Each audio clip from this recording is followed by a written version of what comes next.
કે જે જુનાગઢમાં તારીખ 15ના રોજ ભગવા અસ્ત્ર પહેરીને કીર્તિ પટેલ શાહી સ્નાનમાં ઘૂસી ગઈ નાગા બાવાને વચ્ચે.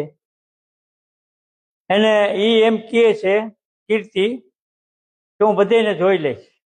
વિડીયોમાં મેં સાંભળ્યું, મેં હરૂભરૂ એને ઓળખતો પણ નથી. એટલે આ વિડીયા મેં જોયા બધા. હવે આ કીર્તિ પટેલને ઉતારો કોની આવે પણ રોકી કોની?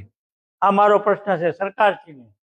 જુનાગઢ જિલ્લા કલેક્ટર એસપીની મેં રજૂઆત કરેલી છે આ બાબતમાં કે હું ફરિયાદી બનું છું. જુનાગઢના સાધુ આગળ ન આવે કંઈ નહીં, ક્યાંય પણ ગુજરાત પણ હું આગળ આવીશ તો પછી મહાત્મા હું કીર્તિને છોડીશ નહીં. એટલે કીર્તિના નામનો મેં ગુનો લખાવ્યો છે.